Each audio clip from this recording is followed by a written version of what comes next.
Hi kids, nice to see you again. Chào các bạn học sinh, rất vui khi được gặp lại các em. Today we have a lesson, Unit 5 Animals Lesson 3 and 4. Before the new lesson, we will watch a video and review about some animals.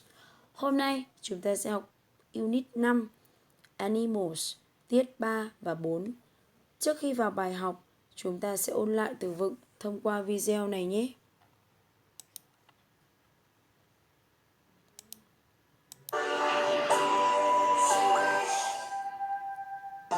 Hey everyone, let's go to the farm.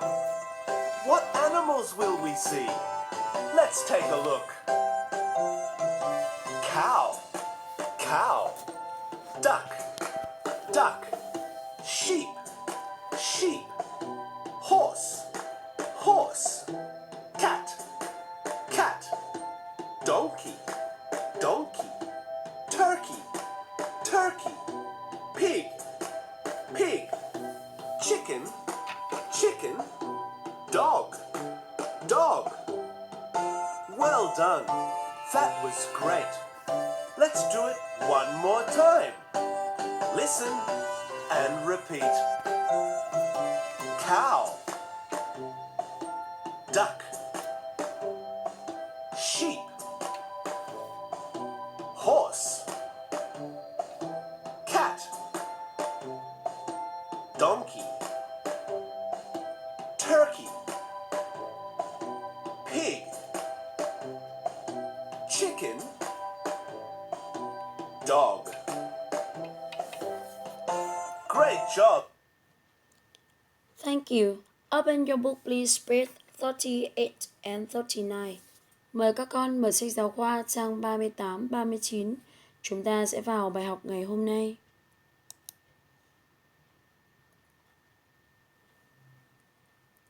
Part 6. Listen and find, then sing. Phần 6 yêu cầu chúng ta sẽ nghe và tìm một số con vật. Sau đó sẽ hát theo bài hát. Nhìn vào bức tranh, các con sẽ thấy hai bạn nhỏ đang ở trên nông trại. Xung quanh họ có rất nhiều các con vật. Goat, con dê. Duck, con vịt. Dog, con chó. Cat, con mèo. Frog, con ếch. Horse, con ngựa.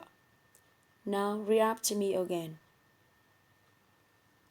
Goat, con dê. Duck, con vịt. Dog, con chó. Cat, con mèo. Frog, con ếch. Horse, con ngựa. Good job. Now listen and sing aloud. Mời các con sẽ nghe và cùng hát theo băng nhé. Unit 5, Animals. Pupils Book, page 38, Activity 6. Listen and find. Then sing.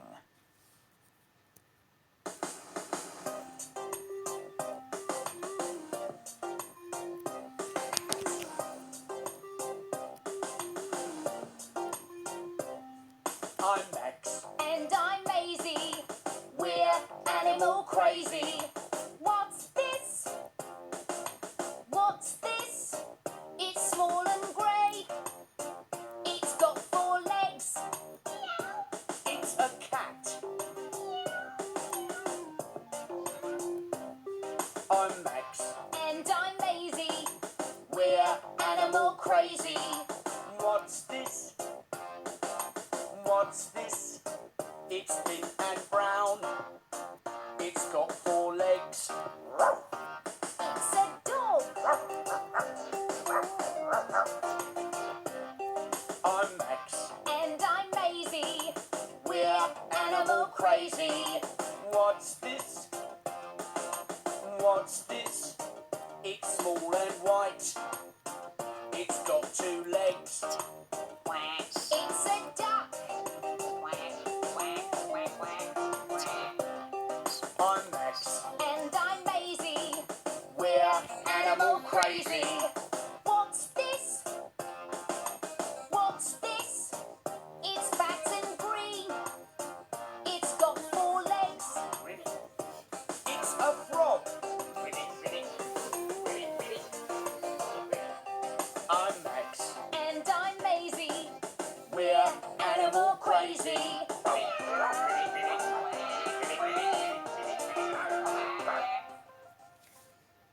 Clipchamp. Now, react to me. 3 new words. Chúng ta sẽ đọc lại cho cô 3 từ vựng ở đây. Frog, frog. Cat, cat. Dog, dog. Great. Now we move to part 7. Listen and check or cross, then play. Ở bài số 7, chúng ta sẽ nghe và tick hoặc đánh dấu nhân, then play. Sau đó chúng ta sẽ đóng vai. Ở phần này, các con sẽ quan sát tranh thật kỹ. Number 1, a dog. Number 2, a sheep is very big and fast. Ở bức tranh số 2, chúng ta nhìn thấy một con cừu, nó rất là to và béo. Chúng ta có tính từ béo, mập. Fat, fat. Say aloud, fat. Great. Number 3, a chicken or duck. Ở số 3, chúng ta có thể nhìn thấy có thể đây là một con gà hoặc một con vịt. We can see two legs. Con vật này có 2 cái chân. Number 4, a cow. Con bò cái. Number 5, a cat. Great. Now we have 2 new words. Whole class say aloud for me. Thin, thin. Fat, fat. One more time. Thin, thin. Gầy. Fat, fat. Béo, mập. Now listen carefully and tick or cross.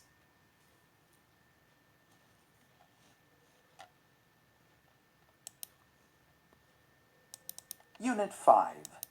Animals. Pupils Book, page 38, Activity 7.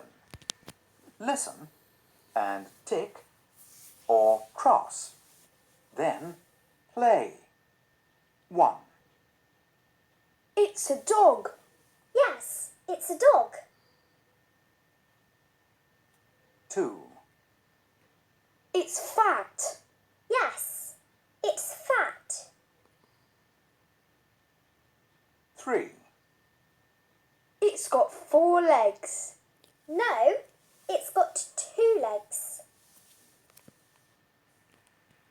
4, It's thin.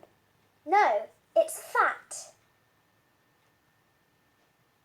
5, It's a frog. No, it's a cat. Great.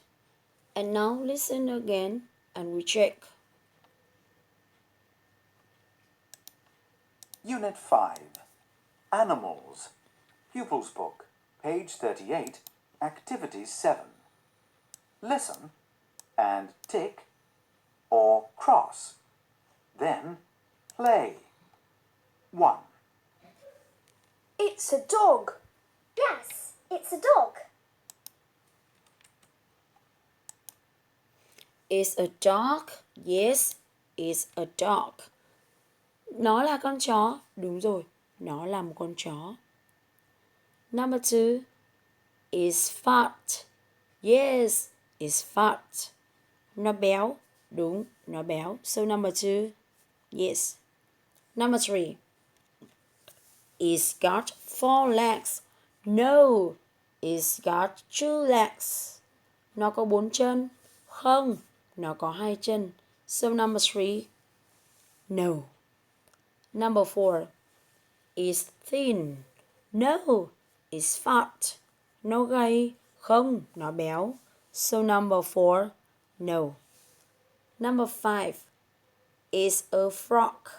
No, it's a cat. Nó là con ếch. Không, nó là con mèo. So number 5, no. Whole class, we check. Gotten. To continue part 9, listen and say. We have 2 animals. Yeah, we can see 2 animals. The first is a cow. The second is a horse. Now listen and say. Phần bài này chúng ta sẽ nghe và nói. Việc đầu tiên chúng ta quan sát tranh. Ở bức tranh 1 có một con bò nâu với cái vương miện. Bức tranh số 2 là một con ngựa lùn với chiếc đèn pin. Now listen and say with me. A brown cow with a crown. A short horse with a torch. One more time. Một lần nữa nhé.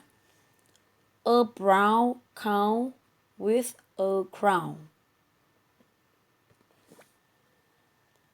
A short horse with a torch.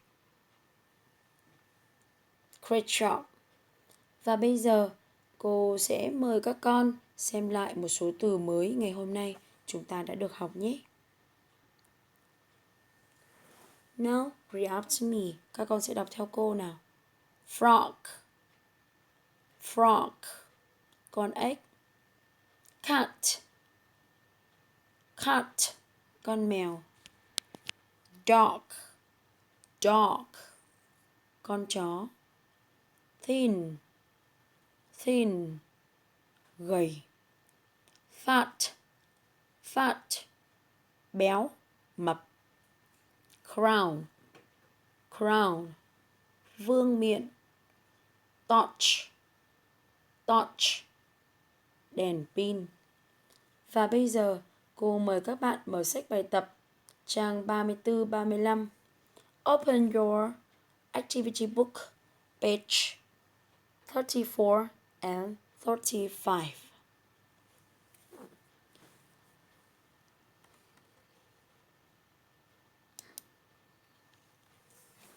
Ở bài số 4 rất dễ nên các con có thể tự làm sau khi video này kết thúc nhé.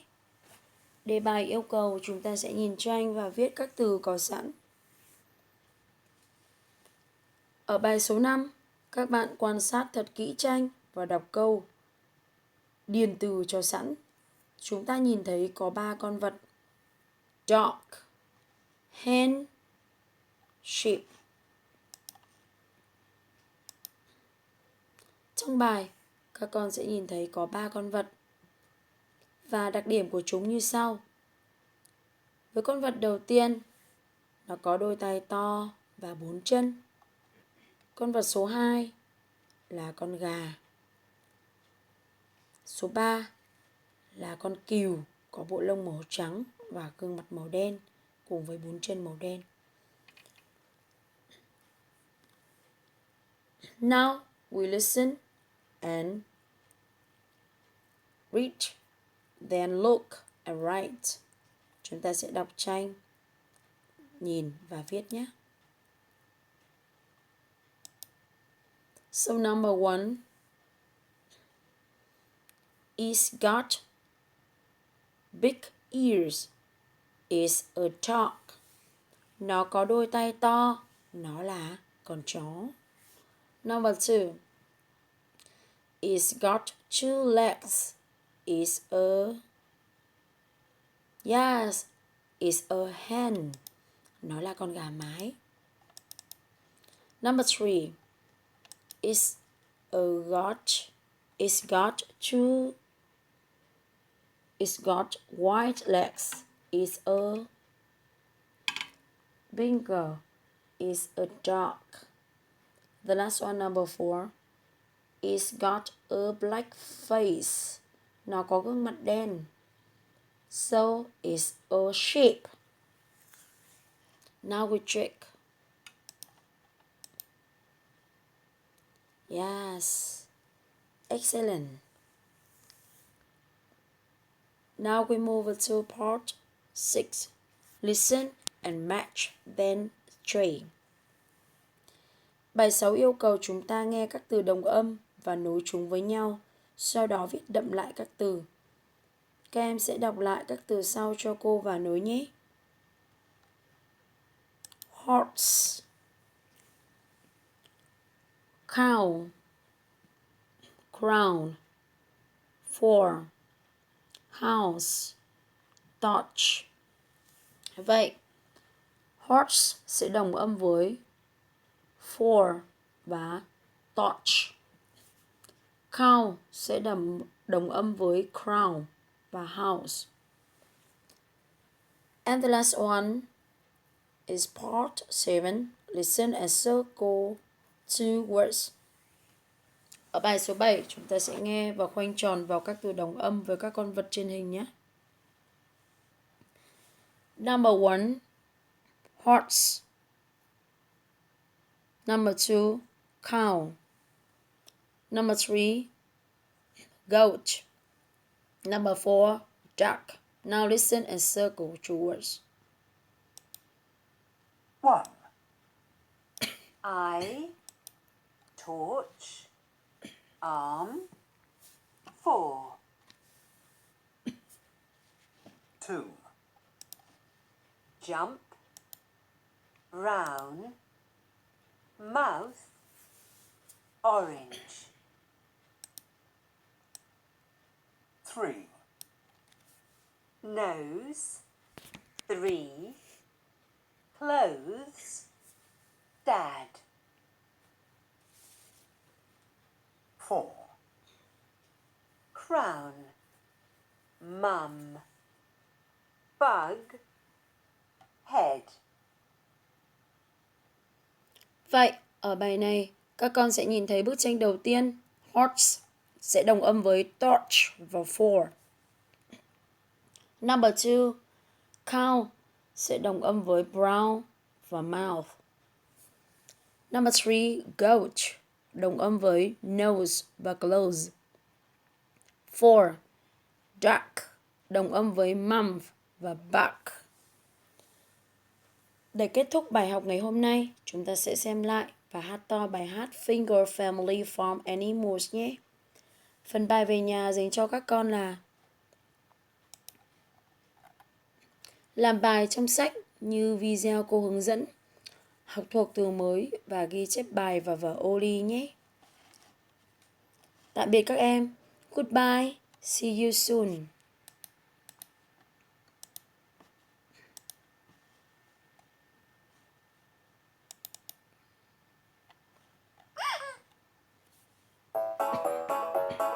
One, two, three, four, five.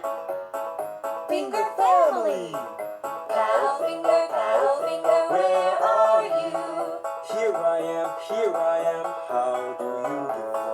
Cow finger, what do you say? Moo, moo, that's what I say.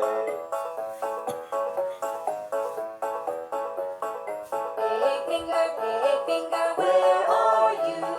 Here I am, how do you do? Big finger, what do you say? Oink, oink, that's what I say.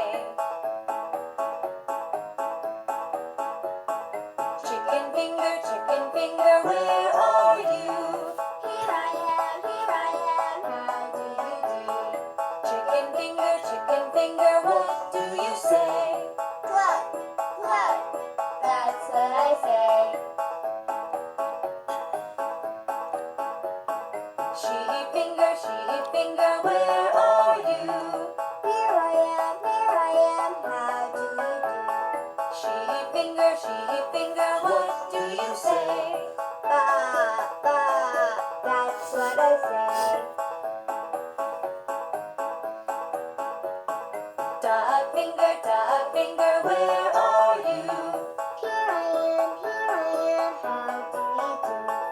Duck finger, what do you say?